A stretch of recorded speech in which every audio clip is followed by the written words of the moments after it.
მშვიდობის უყურებთ ქრონიკას 20 საათზე ხატია ქოთაძესთან ერთად. აზერბაიჯანის პრეზიდენტს ქართული ოცნების დამფუძნებელმა და საპატიო თავმჯდომარემ ბიზნეს ცენტრში უმასპინძლა. ახალი რეალობა სამხრეთ კავკასიაში ორი ქვეყნის სამაგალითო ურთიერთობა და მეტი პერსპექტივა. ილჰამ ალიევის ვიზიტი და მეჰრიბან ალიევა სტუმრად საქართველოს მუზეუმებში. გიგა ავალიანის საქმეზე დაკავებულთა სასჯელი 8 აპრილს გამოცხადდება. სასამართლომ ყველა ბრალდებული დამნაშავეცნო. მიხეილ სააკაშვილის და ზურაბ ნოღაიდელის დაპირისპირება სასამართლოში რამ გამოიწვია კონფლიქტი. ხალხის ძალა პლასტმასის ბოთლების აკრძალვას ეწინააღმდეგება. საპარლამენტო ოპოზიცია მთავრობის გადაწყვეტილების აღსრულებამდე ფართო დისკუსიას ითხოვს. ერთიანი ეროვნული და საერთო სამაგისტრო გამოცდებისთვის რეგისტრაცია დაწყებულია. პროცესი 11 მაისის 18 საათზე დასრულდება. თბილისში საცხოვრებელი ფართების დაკანონება გრძელდება. მერიის ინიციატივით ბინა სიმბოლურ ფასად კიდევ 30 ოჯახს გადაეცა.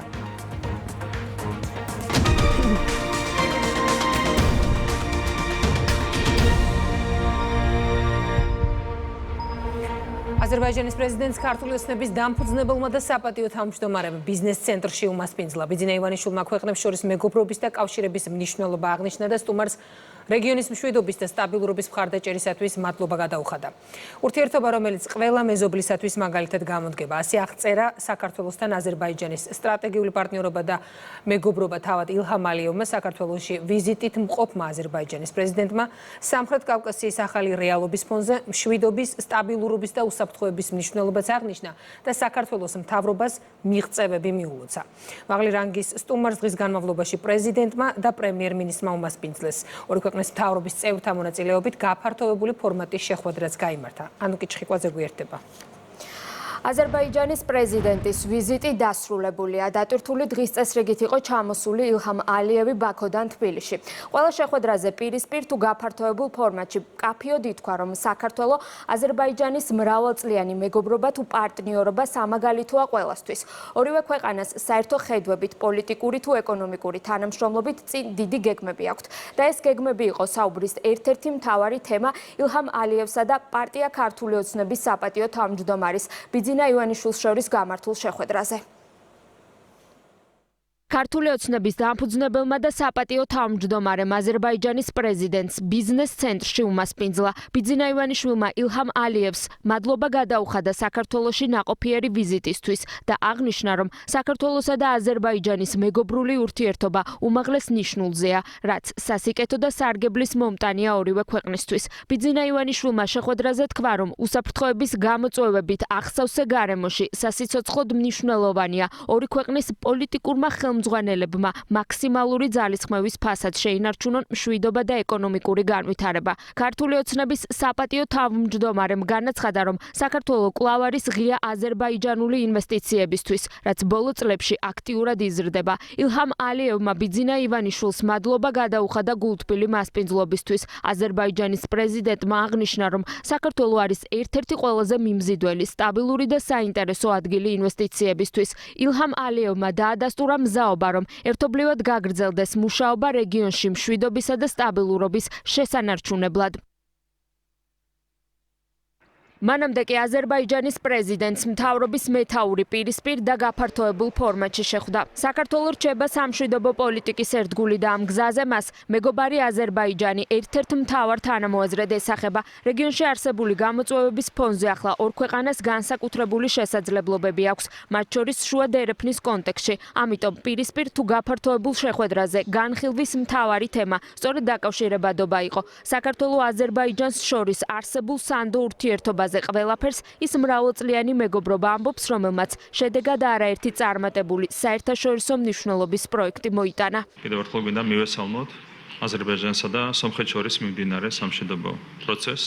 როგორც მოგეხსენებათ, საქართველო მტკიცედ უჭერს მხარს რეგიონში მშვიდობიან თანაცხოვრებას, კონსტრუქციულ თანამშრომლობას. ჩვენი ქვეყნების, სამხრეთ კავკასიის ქვეყნების თანამშრომლობა ქმნის ახალ პერსპექტივებს მთლიანად ჩვენი რეგიონისთვის. ჩვენ ვაგვირდებით გლობალურ პოლიტიკურ ცვლილებებს და ეს ცვლილებები კიდევ უფრო მეტად ზრდის შუა დერეფნის მნიშვნელობას. ჩვენი ქვეყნები, როგორც აზიის და ევროპის დამაკავშირებელი ხიდები, საკვანძო როლს ასრულებენ დაკავშირებადობის თვალსაზრისით ამ კონტექსტში ჩვენ განსაკუთრებულ მნიშვნელობას ვანიჭებთ სატრანსპორტო და ლოგისტიკური ინფრასტრუქტურის განვითარებას. მოხარული ვართ, რომ აზერბაიჯანი საქართველოს ერთ-ერთ უმსხვილეს სავაჭრო პარტნიორად რჩება და გვაქვს რა თქმა უნდა მოლოდინი, რომ ეს ურთიერთობები, ჩვენი სავაჭრო ეკონომიკური ურთიერთობები კიდევ უფრო მეტად გაღრმავდება. საქართველოსა და მისი მთავრობის განსაკუთრებულ როლზე ბევრი ილაპარაკა აზერბაიჯანელმა სტუმარმა. განსაკუთრებით იმ ფონზე, როცა ჩვენი ქვეყანა იყო ერთ-ერთი მთავარი მედიატორი სომხეთ-აზერბაიჯანის კონფლიქტის მოგვარებაში. ამის აღნიშვნა დღეს არც ილჰამ ალიევს დავიწყებია. ვრცელია იმ სექტორების ჩამონათვალი, რომელთა მიმართულებითაც ორ ქვეყანას დიდი საერთო გეგმები აქვს. იქნება ეს ენერგეტიკული, სარკინიგზო, სავაჭრო თუ ეკონომიკური. ალიევმა განსაკუთრებული ყურადღება გაამახვილა იმ მიღწევებზე, რომლებიც ჩვენს ქვეყანას ამ მიმართულებით აქვს და თქვა, რომ საქართველოში ახლა სანდო საინვესტიციო გარემოა. საქართველოს დინამიურად ვითარდება, ეკონომიკური ზრდა აქვს ძალიან თვალსაჩინო. თქვენ ძალიან კეთილგანწყობილი საინვესტიციო გარემო შექმნით ქვეყანაში და ძალიან ბევრ უცხოელ ინვესტორს, მათ შორის აზერბაიჯანელ ინვესტორებს ექნებათ ძალიან კარგი გარემო, რომ ამ წარმატებაში დამატებითი წვლილი შეიტანონ. თქვენ ხართ გარანტი იმისა, რომ საქართველოს მთავრობის პოლიტიკა განვითარდება საქართველოს მოსახლეობის საკეთილდღეოდ. ჩემს ვიზიტამდე ჩვენი თანამშრომლობის სტატისტიკურ მონაცემებს გადავხედე და მილიარდობით დოლარი იხარჯება საქართველოში. ზრდა არის შთამბეჭდავი. 3.6 მილიარდი დოლარია უკვე ინვესტირებული საქართველოს ეკონომიკაში ჩვენი ქვეყნიდან და დღეს საუბარი გქონდა ახალ შესაძლებლობებზე, ახალ საინვესტიციო პროექტებზე. ჩვენ შესაძლოა განვიხილოთ მესამე ქვეყნებში ერთობლივი ინვესტიციები. ჩვენ გქონდა საუბარი რეგიონულ უსაფრთხოებაზე. ჩვენ დავიწყეთ სომხეთთან ურთიერთობა საქართველოს გავლით და მადლობას ვუხდით საქართველოს მთავრობას ხელშეწყობისთვის. დღეს ჩვენი ბუნებრივი აირი გადის 16 ქვეყანაში ექსპორტზე, მაგრამ ექსპორტი იწყება საქართველოსდან და საქართველოს გავლით. საუბარი გქონდა არსებულ ინფრასტრუქტურაზე. ბოლო 2 ათწლეულის განმავლობაში წარმატებით მუშაობს ბაქო-თბილისი-ჯეიჰანის მილსადენი და სამხრეთის გაზის დერეფანი. ეს ინფრასტრუქტურა ძალიან მნიშვნელოვანია ბევრი ქვეყნისთვის. ჩვენ ასევე შევქმნით, განვავითარეთ და გავაფართოვეთ სატრანსპორტო დერეფნები.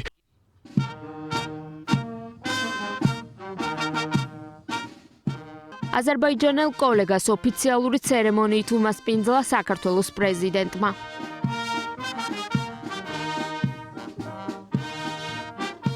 პირისპირ შეხვედრაზე კი მიხეილ ყაველაშვილმა აღნიშნა, რომ საქართველოსა და აზერბაიჯანს შორის არსებული მტკიცე სტრატეგიული პარტნიორობის მაღალ ნიშნულზე შენარჩუნება და მისი მრავალმხრივი განვითარება საქართველოსთვის პრიორიტეტულია. ითქვა, რომ მიმდინარე გეოპოლიტიკური პროცესების ფონზე, მაშინ როდესაც საერთაშორისო წესრიგი ფუნდამენტურად იცვლება, რეგიონში სტაბილურობისა და მშვიდობის შენარჩუნება სულ უფრო დიდ მნიშვნელობას იძენს.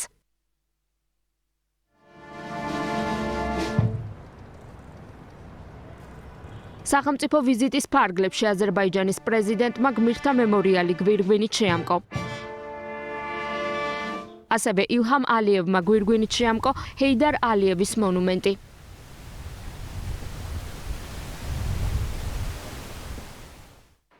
აზერბაიჯანის პრეზიდენტს თბილისის საერთაშორისო აეროპორტში საგარეო საქმეთა მინისტრი დახვდა. ილჰამ ალიევი თბილისში მეუღლესთან და სამთავრობო დელეგაციასთან ერთად სახელმწიფო ვიზიტით ჩამოვიდა. აზერბაიჯანის პრეზიდენტმა საქართველო უკვე დატოვა.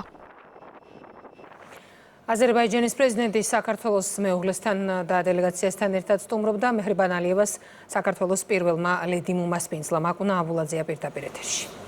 ქართული საუკუნოვანი კულტურა ის რაც ყოველთვის ყველასთვის საინტერესოა. ამიტომ შემთხვევითი არ იყო, რომ აზერბაიჯანის პირველ ლედის თამარ ბაგრატიონმა სწორედ ეროვნულ მუზეუმში უმასპინძლა.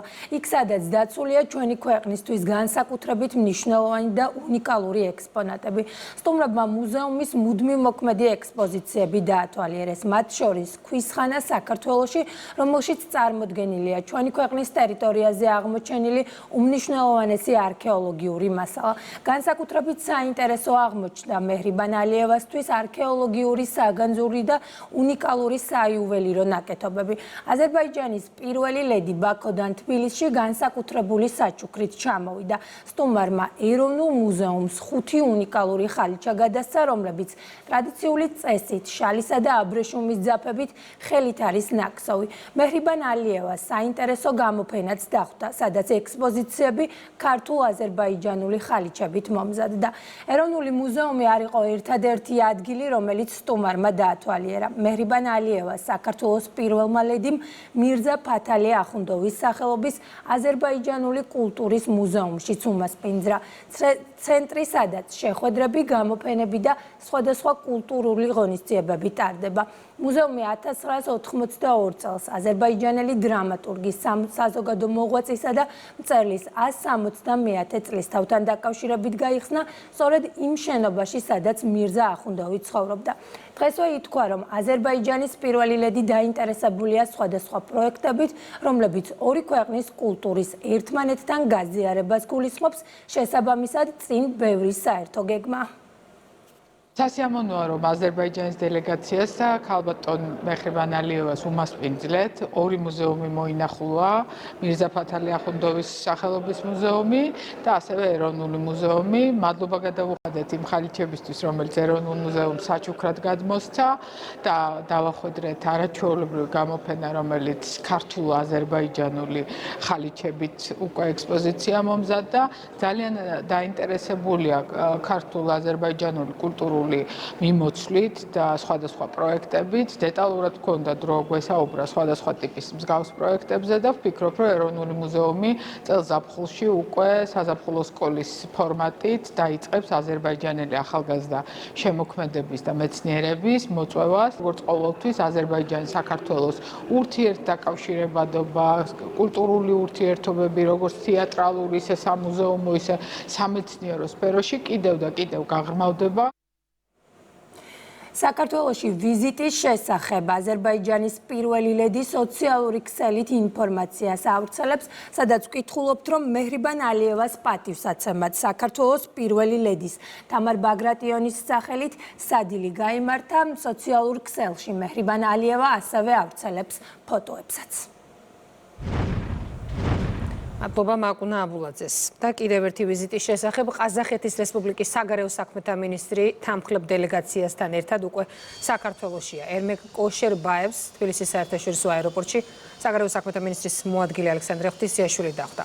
იგეგმება შეხვედრა საქართველოს პირველ დიპლომატთან მაკაბ ოჭორიშვილთან, ასევე პრეზიდენტთან და პრემიერ-მინისტრთან. შეეხება დღის სხვა თემებს, გიგა ავალიანის საქმეზე დაკავებულების სასამართლომ დამნაშავე ცნო. ბრალდებულთა განაჩენი 8 აპრილს დაზუსტება. თვალთვალით ჩასაფრება, ჯგუფური ძალადობის ორგანიზება და ფიზიკური ანგარიშწორება, რამაც ახალგაზრდა მასწავლებელი იმსხვერპლა. ძიმე და რეზონანსული საქმე მრავალტომიან მტკიცებულებებთან ერთად ვიდეო მასალასაც მოიცავს. მარიამ ქართველიშვილის სიუჟეტი. გიგა ავალიანი წინასწარ შემუშავებული დანაშაულებრივი გეგმის და ძალადობრივი ჯგუფის მსხვერპლია. გამამტყუნებელი განაჩენი ყველა ბრალდებულს. რეზონანსული საქმის საბოლოო გადაწყვეტილება მოსამართლე რომეო ტყეშელაშვილმა გამოაცხადა. განაჩენამდე ბრალდებულებმა საბოლოო სიტყვით ისარგებლეს. ალექსანდრე გაბაშვილმა თქვა, რომ ნანობს და იგივეს არ გაიმეორებდა. პროკურორის მიერ წარდგენილი 25 ტომი მტკიცებულება მოპოვებულმა შაულის სამსახველმა ვიდეო მასალამ და მოწმეთა ჩვენებებმა ბრალდება სრულად გაამყარა. სასამართლოს განაჩენით დადასტურდა, რომ ალექსანდრე გაბაშვილმა მეგობარი გოგონას მასწავლებელზე თავდასხმა დაგეგმა. მოტივი თითქოს გიგა ავალიანი ნია იმნაძეს ზედმეტ ყურადღებას იჩენდა. გაბაშვილმა მეგობრებთან ერთად ინფორმაცია მოიძია, დაიწყეს თვალთვალი და ერთ-ერთი ჩასაფრების დროს გიგა ავალიანს ფიზიკურად გაუსწორდნენ. თავდასხმის დროს მიღებული დაზიანება ახალგაზრდა მასწავლებლისთვის საბედისწერო აღმოჩნდა. ეს იყო კარგად დაგეგმილი, ორგანიზებული ნაფიქრის სქემა და ამ სქემას საბოლოოდ მიყავდა ბრალდებულები გიგა ავალიანის ფიზიკურ ანგარიშწორებამდე. გიგა ავალიანის საქმემ ძალადობის ახალი და მძიმე ეპიზოდები გახსნა. ბრალდებულების ელექტრონულ მოწყობილობებში წაშლილი ფაილების აღდგენის შემდეგ ექსპერტებმა მძიმე ვიდეო მასალა იპოვეს. ფაშისტური შეძახილებით ახალგაზრდების ცემა, დამცირება და დანაშაულის დემონსტრაციულად გადაღება. ფიქსირდებოდა ფაქტიურად ფილმის სახით დამონტაჟებული ვიდეო კოლაჟი და იწყებოდა ჩანაწერი სიმბოლური სიტყვებით სწორი ზღვარი, სადაც ბრალდებულები ძალადობენ გამოძიებისთვის დაუდგენელ პირებზე, სასტიკად უსწორდებიან და უმოწყალოდ ცემენ მათ, აყენებენ ფიზიკურ და სიტყვიერ შეურაცხყოფას და აკეთებენ გარკვეულ ნაცისტურ განცხადებებს, მათ შორის ფიქსირდება ასევე ნაცისტური მისალმება ხელისაწევით, კონკრეტული სიმბოლიკა ბურჯღალისა და დროშის გამოსახულებებით და ის ყველაფერი, რაც დამახასიათებელია ზოგადად ამ იდეოლოგიის მქონე არასრულოვანთა მიერ ჩადენილი დანაშაულისთვის. გამამტყუნებელ განაჩენზე და გიგა ავალიანის საქმეზე კომენტარს არ აკეთებენ მსჯავრდებულების ოჯახის წევრები. სათქმელი ბევრი აქვს გიგა ავალიანის დედას, შვილმოკლული ქალის სამართლის აღსრულებისთვის მადლობელია. ეს არასრულწლოვანები საშიშები არიან საზოგადოებისთვის და მაქსიმალური შესაძლო დროით უნდა გაარიდონ საზოგადოებას. მე სახელმწიფო შევუკვეთე სამართალი, სახელმწიფო მომისმია დადგა სწორ რელსებზე და ამ ეტაპზე ჩვენ სამართალს მივახციეთ. ვამბობ იმიტომ ამ ეტაპზე თქვენ რომ კიდევ გითხარით რომ და ვიმეორებ რომ ეს არის გაგრძელებადი, ძალიან ბევრი დამნაშავეა. ამ საქმეში. ეკა კუპატაძე ამბობს, რომ გიგა ავალიანის საქმემ კარგად აჩვენა, რომ არასრულწლოვანთა მართლმსაჯულების კოდექსი ცვლილებებს საჭიროებდა.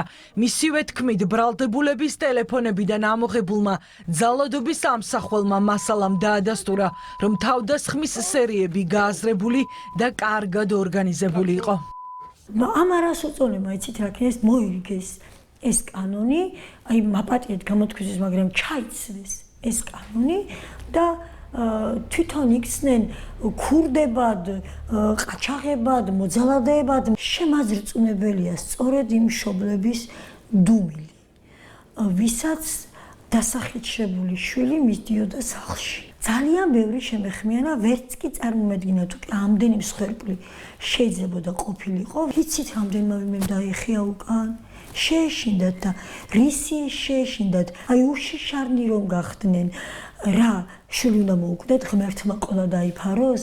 გამოძიებამ დაადგინა, რომ ალექსანდრე გაბაშვილი, გიორგი რიკაძე, დემეტრე ჩიქოვანი და სხვა პირები შეთანხმებულად მოქმედებდნენ. მათთვის მიუღებელი პირების დასასჯელად გოგონების სახელებით წერდნენ, იტყუებდნენ შეხვედრებზე და ფიზიკურად უსწორდებოდნენ. გაირკვა, რომ 2025 წელს დიდი დიღმის ტერიტორიაზე რამდენჯერმე რამდენიმე მსხვერპლზე იძალადეს, პროცესი კი მობილური ტელეფონით გადაიღეს.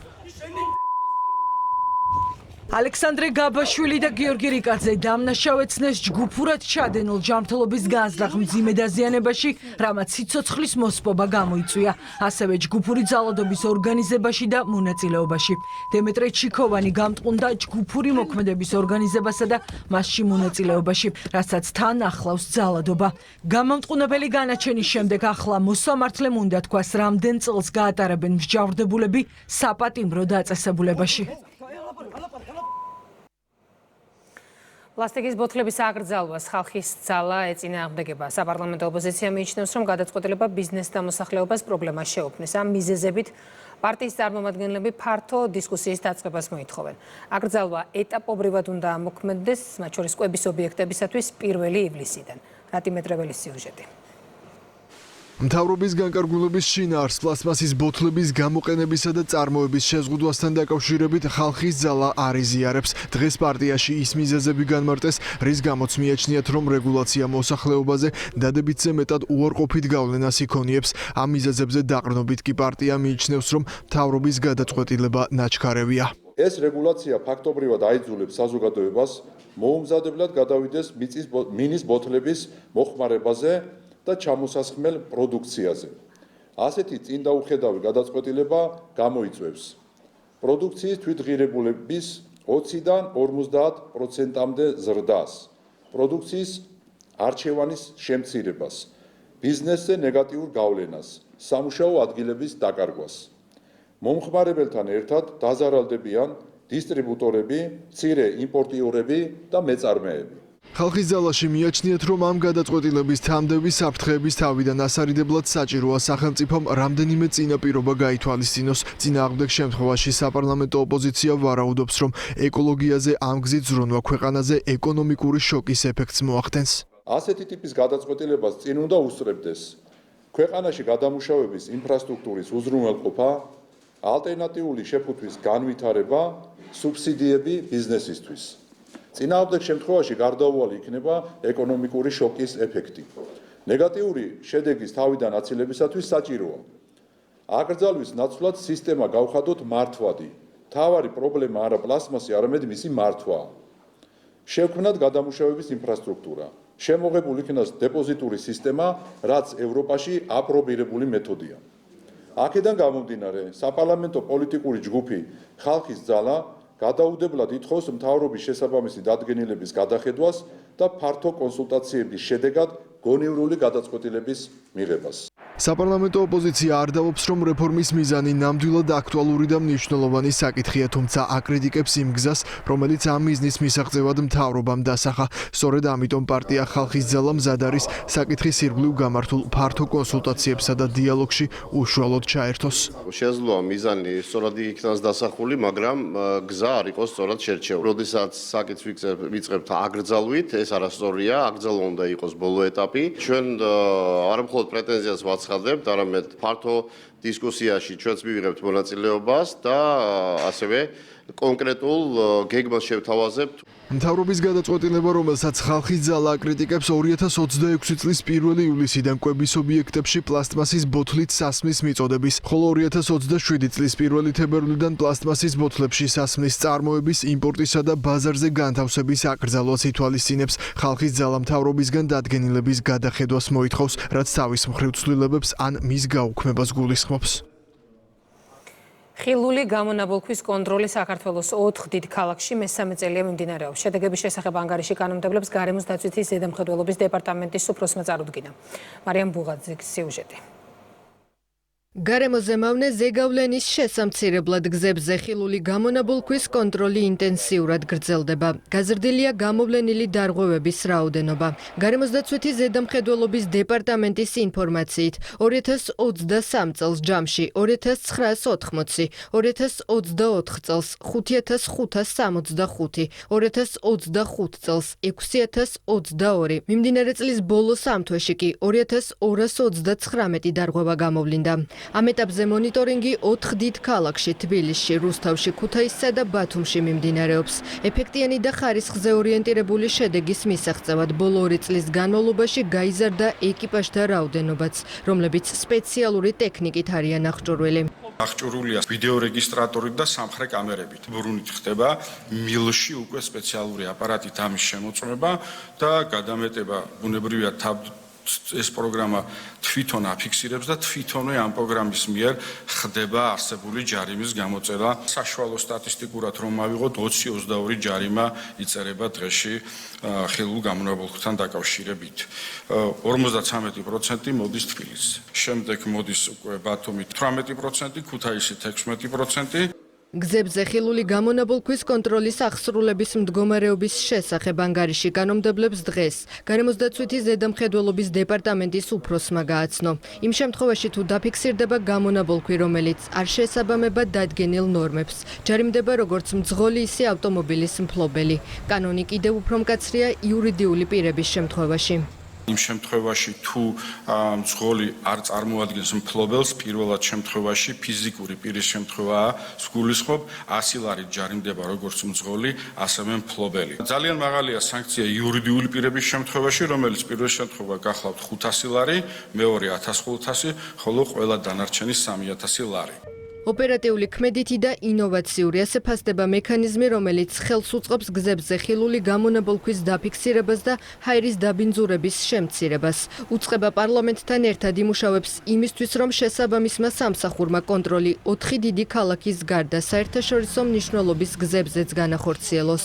თბილისის გარდა სენსიტიური რომელი მხარე არის და სად ფიქრობთ ასე ვთქვათ დამატებას? ფიქრობთ მომავალ წელს უკვე მაგისტრალებზე ვიფიქროთ ეკიპაჟების განთავსება. ხომ არ მოვიდა დრო მომავალი წლისთვის მოვემზადოთ ისე რომ იქ სადაც სხვა მუნიციპალიტეტებს აქვთ ინსპექციები, მათთან დავადუბლიროთ აღნიშნული ვალდებულებები აღსრულება. გვინდა რომ რა თქმა უნდა გავაფართოვოთ არა მხოლოდ მუნიციპალიტეტების ტერიტორიაზე, სადაც თქვენ მართავს სანებთ რომ შეიძლება შეიძლება თქვა თანამშრომლობის რეჟიმის და დუბლირების ფუნქციების გადანაწილების რეჟიმით ვიმოქმედოთ, არამედ იმ ცენტრალურ მაგისტრალებზე, სადაც ეს თვალნათლივ ჩანს ხოლმე.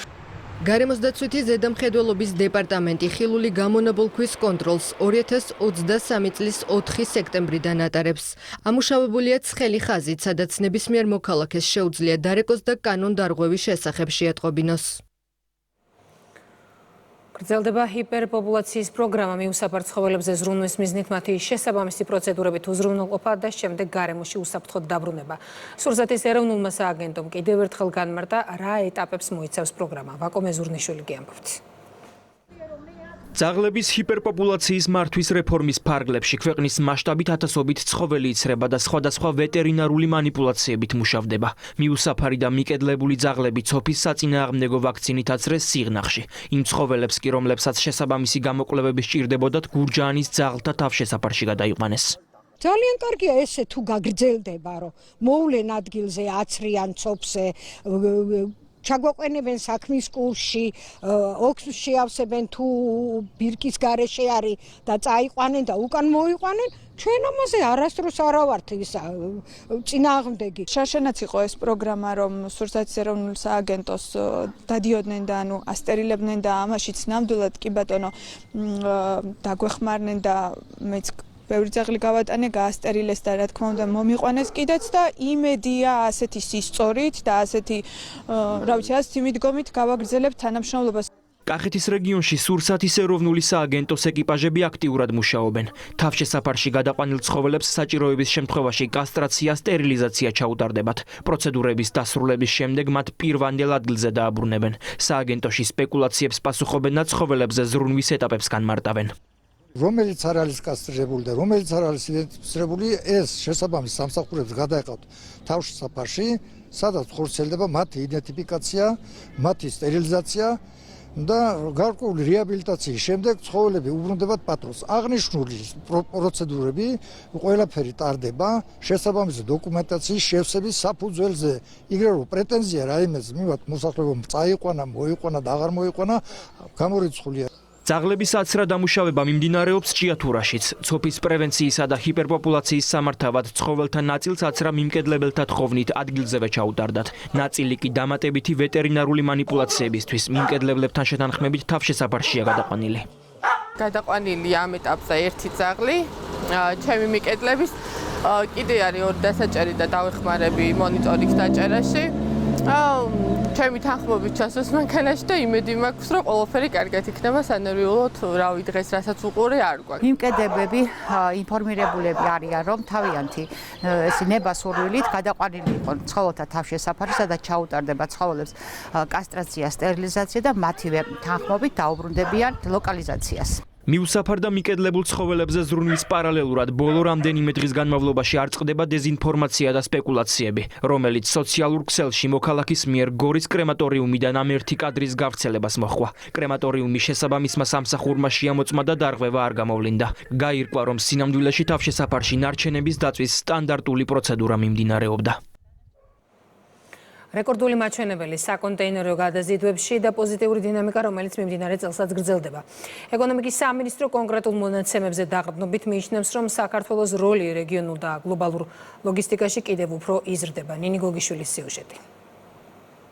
საქართველოს საზღვაო ნავსადგურებში საკონტეინერო გადაზიდვების მზარდი დინამიკა 2026 წელსაც გრძელდება. მხოლოდ პირველ კვარტალში გადამუშავებული კონტეინერების რაოდენობა 4%-ით მეტია გასული წლის ანალოგიურ პერიოდთან შედარებით. ეს ზრდა განსაკუთრებით შთამბეჭდავია იმ ფონზე, როდესაც საკონტეინერო გადაზიდვებში ისტორიული მაჩვენებელი ჯერ კიდევ გასულ წელს დაფიქსირდა, რაც 17%-იან ზრდას გულისხმობდა. გენერალური ტვირთების მოცულობა 20%-ით, ხოლო საბორნე გადაზიდვები 31%-ით გაიზარდა. საქართველოს საზღვაო ნავსადგურების მიმდინარე წლის პირველ კვარტალში გადამუშავებულმა კონტეინერებმა დაახლოებით 200,000 ტეუ შეადგინა, რაც წინა წლის ანალოგიურ პერიოდთან შედარებით დაახლოებით 4%-იან მატებას გვაძლევს. მონაცემები ცალსახად ხაზს უსვამს ჩვენი ხელისუფლების აქტიურ ძალისხმევას საქართველოს საზღვაო ინფრასტრუქტურის განვითარებისთვის და იცით, რომ აქტიურ ფაზაში ფაზაშია ახალი სტრატეგიული პროექტები, მათ შორის ანაკლიის ღრმაწყვოვანი ნავსადგურის განვითარება, რომელიც ქვეყანას პირველად მისცემს შესაძლებლობას მიიღოს დიდი ზომის გემები. გამოქვეყნებული ციფრები ცხადყოფს, რომ საკონტეინერო ტვირთების დამუშავების კუთხით საქართველოს რეგიონში მოწინავე პოზიციებს იკავებს. მზარდ დინამიკას ხელს უწყობს საზღვაო ერთი ფანჯრის სისტემა, რაც ოპერაციების სწრაფ, გამჭვირვალე და უსაფრთხო მართვას უზრუნველყოფს. ფოთის პორტი მიმდინარე წლის პირველ კვარტალში დამუშავებული კონტეინერის ყველაზე მაღალ მაჩვენებელს ითვლის. 2026 წლის პირველი კვარტლის შეჯამების შემდეგ ჩვენ კვლავ რეკორდულ მაჩვენებელზე გავედით და დაახლოებით 5%-იანი ზრდა გვაქვს უკვე 2026 წლის პირველი კვარტლის 2025 წლის პირველ კვარტალთან შედარებით. APM ტერმინალში, როდესაც შემოვიდა საქართველოს ბაზარზე, არ იყო ჩვენთან საკონტეინერო ტვირთების დამუშავების გამოცდილება. დაინერგა პირველ რიგში ეს არის თანამედროვე გამოცდილება, საოპერაციო პროცედურები. აქ დაინერგა უკვე საერთაშორისო სტანდარტების შესაბამისად გადამზადდა უკვე და გადაკვალიფიცირდა ნავსადგურის თანამშრომლები და დღეს ჩვენ შეგვიძლია ვთქვათ, რომ ერთ-ერთი მოწინავე ვართ ჩვენს რეგიონში. წელი გაზრდილი მაჩვენებლით დაიწყო ბათუმის საკონტეინერო ტერმინალმაც, რომ არა მეტეოროლოგიური პირობები ბათუმის საერთაშორისო საკონტეინერო ტერმინალის მმართველი დირექტორის განმარტებით ეს ზრდა პროცენტულად უფრო მეტი იქნებოდა. 3%-იანი ზრდა გვაქვს და რეალურად ეს ზრდა უფრო მეტიც უნდა იყოს, თუმცა შავ ზღვაზე და ხმელთაშუა ზღვაში თებერვალ-მარტში ასე ვთქვათ, უამინდობის გამო ამ ტვირთებმა ვერ მოაღწიეს, თუმცა ეს გზაშია ეს ტვირთები. ფაქტურად გაორმაგდა ჩვენთან საბორნე გადაზიდვები და გვემატა ერთი გემჩემოსვლა კვირაში და კიდევ ერთი სიახლე ის არის, რომ შემდეგ კვირაში გვემატება, ასე ვთქვათ, მესამე გემჩემოსვლა. გასული თუ მიმდინარე წლის სტატისტიკა ადასტურებს, რომ რეგიონულ და გლობალურ ლოგისტიკაში საქართველოს როლი მზარდია. რისი წინაპირობად საქართველოს საზღვაო ინფრასტრუქტურის განვითარებისთვის გადადგმული ნაბიჯებია. დღის წესრიგში დგას და აქტიურ ფაზაშია ახალი სტრატეგიული პროექტების მშენებლობა. ერთიანი ეროვნული და საერთო სამაგისტრო გამოცდების ჩაბარების მსურველებს რეგისტრაციის გავლა უკვე შეუძლიათ გამოცდების ვებგვერდზე 11 მაისის 18 საათამდე. უმაღლესი განათლების რეფორმის ფარგლებში სახელმწიფო უნივერსიტეტებში საბაკალავრო და სამაგისტრო საფეხურებზე, გარდა ამისა, სახელმწიფო პროფესიულ საგანმანათლებლო დაწესებულებების საგანმანათლებლო პროგრამებზე სწავლა სრულად დაფინანსდება სახელმწიფოს მიერ. კივი კუჭავას სიუჟეტი. მე უკვე დავრეგისტრირდი აუჩი სასურველი ფაკულტეტი, საგნები და უნივერსიტეტი. აბიტურიენტების დიდმა ნაწილმა ერთიანი ეროვნული გამოცდებისთვის რეგისტრაცია უკვე გაიარა. მომავალმა სტუდენტებმა სასურველი უნივერსიტეტები და ჩასაბარებელი საგნები შეარჩიეს და გამოცდების დაწყებას ელოდებიან. 2026 წლის ერთიანი ეროვნული და საერთო სამაგისტრო გამოცდებისთვის სარეგისტრაციო პორტალი გამოცდების ეროვნული ცენტრის საიტზე უკვე გახსნილია. რეგისტრაცია 11 მაისამდე გაგრძელდება. ამ თარიღს ძალიან დიდი ხანი ველოდებოდი. მინდა რომ მოვხდე ჯავახიშვილის საერთაშორისო ურთიერთობებზე და ამისთვის მთელი წელი ვემზადები.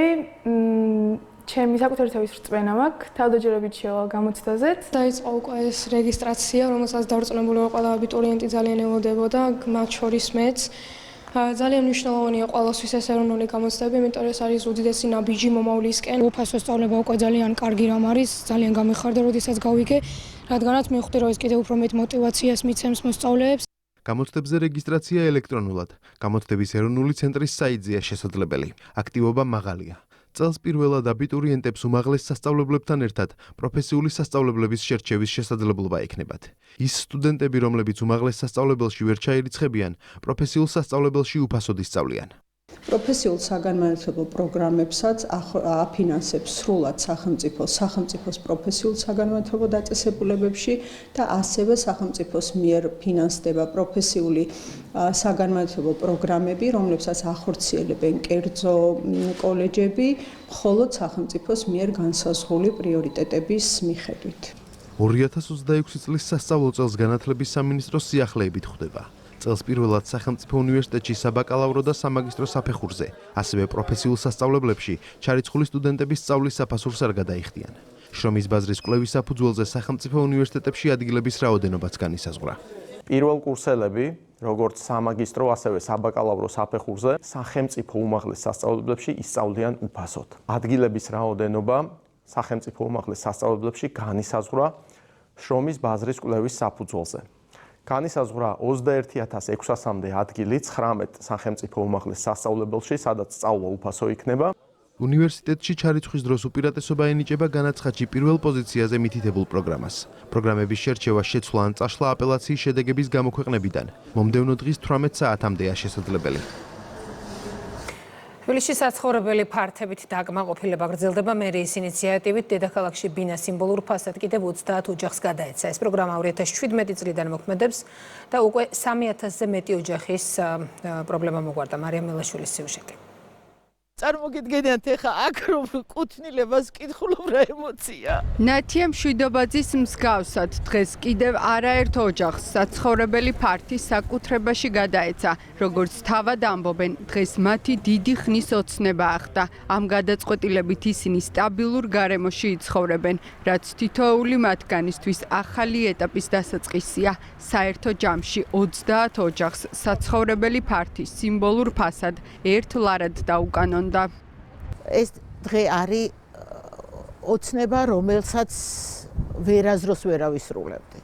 აი ესეთი ოცნება ამისრულდა. მე უკვე დღეს მაქვს ჩემი სახლი, სადაც მეყოლება უზრუნველყოფილი ჩემი შვილი, ვიცი რომ არ ცივა, არ შია, აქვს შუქი, წყალი. ეს არის ძალიან მნიშვნელოვანი, რომ საკუთარ ბინაში გაიღვიძო და იმედით უყურო მომავალ დღეს. ეგ საქართველოში ხდება, რომ ვისაც არ აგვაქვს ჩვენი კერა, აი ამას გვეხმარება გამგეობაც და მთავრობაც. ყველა მოქალაქისთვის ღირსეული საცხოვრებელი პირობების შექმნა თბილისის მერიის პრიორიტეტია. ამას დედაქალაქის მერიის სხვადასხვა მხარდამჭერი პროგრამაც ადასტურებს. მათ შორისაა საცხოვრებელი ფართის დაკანონების პროგრამა, რომლითაც დღემდე 3150-მა ოჯახმა უკვე ისარგებლა. ასეულობით მილიონი ლარის სახელმწიფო ქონება არის დღეის მდგომარეობით დარეგისტრირებული და გადაცემული იმ ოჯახებზე, იმ ადამიანებზე, ვით ათეული წლების განმავლობაში ცხოვრობდა აღნიშნულ ფართებში. მე უერთდები ამ ადამიანების სიხარულს, ულოცავ და პროგრამა გაგრძელდება, მანამ სანამ ყველა არ იქნება დაკმაყოფილებული. პროგრამაში ჩართული ოჯახების განაცხადებს თბილისის მერია ეტაპობრივად განიხილავს. განაცხადის განსახილველად კი მოქალაქემ პირველად რაიონულ გამგეობას უნდა მიმართოს. ბევრი ადამიანისთვის ძალიან დიდ პრობლემას წარმოადგენს, როდესაც ათეულობით წლები ცხოვრობენ საცხოვრებელ ფართებში და სხვადასხვა პრობლემების გამო ვერ ახერხებენ ამ სახლების დაკანონებას, ამიტომ მოუწოდებ ყველა ასეთ ადამიანს, რომ მიმართონ საკუთარ რაიონულ გამგეობებს, სადაც დეტალურ ინფორმაციას მიიღებენ თუ როგორ უნდა ჩაერთონ ამ პროექტში. ადამიანის საცხოვრებლით უზრუნველყოფა დედაქალაქის მერის ინიციატივა. თბილისის მერია კი ამ მხრივ სხვადასხვა პროგრამას აქტიურად ახორციელებს. დედაქალაქში აღდგომის დღესასწაულისთვის მზადება გრძელდება, მიმდინარეობს სასაფლაოებამდე მისასვლელი გზების მოწესრიგება. მერიამ საზოგადოებრივი ტრანსპორტის რამდენიმე დურებითი მარშრუტით დაადგინა. ნინი ჩუბინიძის სიუჟეტი. აღდგომის ბრწყინვალე დღესასწაულის მოახლოებასთან ერთად დედაქალაქში აქტიურად მიმდინარეობს მასშტაბური მოსამზადებელი სამუშაოები. მუნიციპალიტეტი შესაბამისი სამსახურების, სასაფლაოებისა და მიმდებარე ტერიტორიების ინფრასტრუქტურის გაწმენდასა და მოწესრიგებაზე ინტენსიურად მუშაობს. დედაქალაქის მერის თქმით, მთავარი მიზანია, რომ სადღესასწაულო დღეებში სასაფლაოზე მისულ მოქალაქეებს სუფთა გარემო დახვდეთ. აღდგომის ბრწყინვალე დღესასწაულის დღეებში ისნის, სამგორის, ნაძალადევის, ვაკისა და საბურთალოს რაიონებში განთავსდება ნარჩენებისთვის შესაბამისი დიდი მოცულობის, დიდი ზომების სპეციალური კონტეინერები. თბილისის მასშტაბით სასაფლაოებზე ძირითადი სამუშაო უკვე შესრულებულია. ტერიტორიებიდან ნარჩენები გაიტანეს, გაიწმინდა გზები წაქცეული ხეებისა და დამტვრეული ტოტებისაგან. 9 აპრილიდან კი აქტიურად დაიწყება სასაფლაოების მიმართულებით გზების სპეცტექნიკით მორიცხვის სამუშაო. კომპანიის მართვაში თბილისის მასშტაბით არის 56 მუნიციპალური სასაფლაო. მიმდინარეობს დასუფთავებითი სამუშაოები. აღნიშნული პროცესი გაგრძელდება აღდგომამდე და აღდგომის შემდგომ დღეებშიც. იმისათვის, რომ მოწესრიგებულ სასაფლაომდე მოქალაქეები მარტივად და კომფორტულად გადაადგილდნენ, დედაქალაქის მერია 12 და 13 აპრილს ავტობუსების 9 დროებით მარშრუტს აწესებს. ავტობუსები მგზავრებს დილის 8 საათიდან საღამოს 8 საათამდე მუხად გვერდის, ვაშლიჩურის, კუკიის, ახალი კუკიის, მახათას, საბურთალოს, ღრმაღელის, ველისა და ვარკეთილის სასაფლაოების მიმართულებით გადაიყვანენ. საზოგადოებრივი ტრანსპორტი, სპეციალური მარშრუტები იმოძრავებს მეტროსადგურებიდან, მარჯანიშვილი, დელისი, სარაჯიშვილი, ვარკეთილი, ასევე დიდუბის ზედა გასასვლელიდან, სადგურის მოედნიდან, ბესარიონ ჭიჭინაძის ქუჩიდან და ვარკეთილის მესამე მასივიდან, შუამთისა და აბაშვილის ქუჩების გადაკვეთიდან. მეტროპოლიტენი აღდგომის ღამეს მუშაობს გახანგრძლივებული ვადით დილის 4 საათამდე და 11 აპრილის 23 საათიდან 12 აპრილის დილის 4 საათამდე აღნიშნული მგზავრობები განხორციელდება უფასოდ.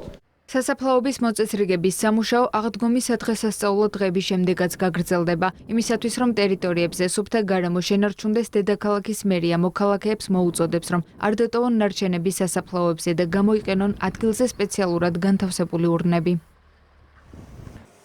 საქართველოს და რუსთაველის ეროვნულ თეატრში რობერტ სტურუას სპექტაკლის ვეფხისტყაოსნის ნაწილი პირველი ამბავი როსტევან არაბთა მეფისა პრემიერა გაიმართა. უკრავ პოემაზე რეჟისორი წლების განმავლობაში მუშაობდა. სპექტაკლის მუსიკალურ გაფორმებაზე სვიმონ ჯანგულაშვილმა და რეჟისორმა ერთად იმუშავეს, თარგმნის ქორეოგრაფია კოტე ფურცელაძეს ეკუთვნის. ვეფხისტყაოსნის პრემიერა სრული ანშლაგით უწყვეტი ტაშის და აპლოდისმენტების თანხლებით შედგა. ვეფხისტყაოსნის საპრემიერო სპექტაკლების სცენაზე ხვალ 17 და 18 აპრილს გაიმართება.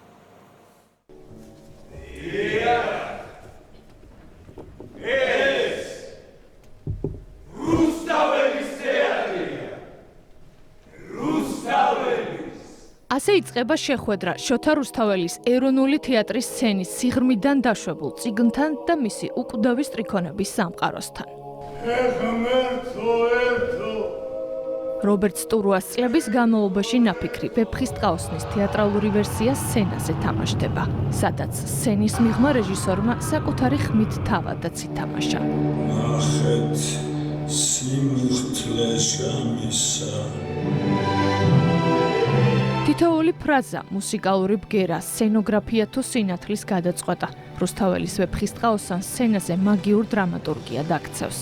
შოთა რუსთაველის პოემის სცენურ სამყაროში თეატრალურ მოგზაურობას რეჟისორისგან ერთი მთავარი გზავნილი აქვს მაყურებლისთვის. მე მინდა რომ ქართველობა დაბრუნდეს თავის ნამდვილ სახით. ეს არის რაინდობა, კარგი განათლება, ზრდილობა, შეიძლება პრიმიტიული სიტყვა იყოს და არ იყოს ეს გაუთავებული ბოროტი ადამიანების ზეიმი. ამიტომ აქ არის მხოლოდ დასაწყისი ამ პრობლემის. ეხლა დავდგამ შექსპირს და მე დავუბრუნდები მეორე ნაწილს, რომელიც ისე მოხაზული სავით მაქვს. შოთა რუსთაველი რა არის ყველა ქართველისთვის, ჩვენი ქვეყნისთვის, რა ეპოქაში ხდება ამის ახლებური მისეული გადააზრება, ამას ყველაფერს აქვს ძალიან დიდი მნიშვნელობა და მე ვფიქრობ, რომ ნამდვილად გენიოსია. ვეფხისტყაოსნის პოეტურ სამყაროს თითოეული მუსიკალური ბგერა აცოცხლებდა სცენაზე. როსტევან მეფის, თინა თინისა თუ ავთანდილის გმირული ღირსებითა და სიყვარულით სავსე ამბის გადმოსაცემად. სტურუას თეატრი მუსიკალური თეატრია, ეს თამამად შეიძლება ითქვას. თითოეული ფრაზა, თითოეული მიზანსცენა, თითოეული მოძრაობა, ყველაფერი, მხატვრობა, ყველაფერი არის ღრმააზროვანი, თან ძალიან გასაგები, მარტივი, ესე ზოგჯერ დაუჯერებლად მარტივად მოწოდებული და იმავდროულად ძალიან ღრმა საზრისის შემცველი. მუსიკაც ამ პრინციპით ირჩეოდა. რაც კი გვითამაშია და გაგვიკეთებია სცენაზე, აქ სულ სხვა რამე მოითხოვა ვეფხისტყაოსანმა. აი ყველაზე მეტი სიმართლე. ამაში გული და სული თუ არ ჩადები, ისე არაფერი არ გამოვა. ჩვენ ჩავდებით გული და სული და თქვენც რომ მოხალთ გულით და სულით მოდით. ამბავი როსტევან არაბთა მეფისა, ნაწილი პირველი. სპექტაკლი სანდრო ახმეტელის 140 წლის თავს ეძღვნება. ყველაზე ცოცხალი წიგნის უკვდავებას რობერტ სტურუასეული რეჟისორით რუსთაველის ეროვნული თეატრის დიდ სცენაზე. ისევ ექნება გაგრძელება.